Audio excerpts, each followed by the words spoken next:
Hello friends जय जगन्नाथ। आज आसतु बनइबा क्षीर पोड़ पिठा। क्षीर पोड़ पिठा पे ये अरुआ चाउल नहीं, अरुआ चाउल को भिजेकी रखी। अरुआ चाउल आपड़ जी ने तार 4 गुणा आपड़ क्षीर ने। तो ये देखो काजू किशमिश आ नड़िया गोटे काटिकी मुझे अलग रखी नहीं मु घीरे सब भाजी नेली।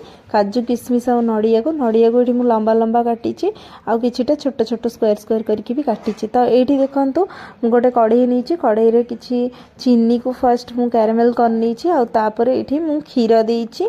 तो क्षीर आपणकर चाउलर क्वांटिटी अनुसार देबे।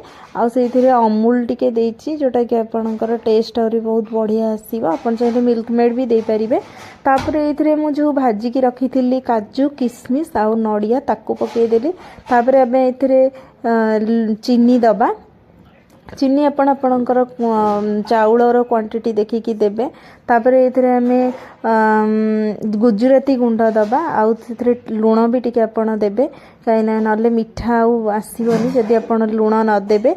तापरे आमे याकू चाउलर बट्टा को देदेबा। एथिरे चाउल बट्टा देकी तापरे याकू बढ़िया से फेंटिबा। फेंटिकी तापरे ताकू जंतीबाटा देखंतु एमिति आ सेटा पर सिझिकी पूरा बढ़िया से प्रिपेयर हो जिवो। तापरे आमे ताकू गोटे जगह को काढी नबा।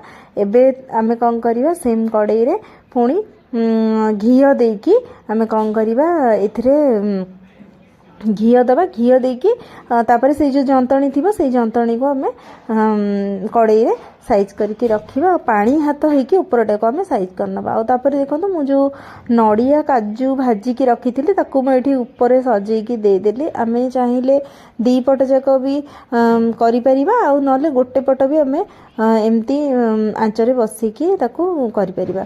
तो ये मु किंतु दी पट जाक कर दउची टिके टिके। आ देखंतु एबे दी पट जाक हे गलानी। एटा हमर आधा घंटे 45 मिनिट बसिबो सिम रे बसेबे। एबे हमर प्रस्तुत हो गला क्षीर पोड़ पिठा। देखंतु केते सॉफ्ट हेची।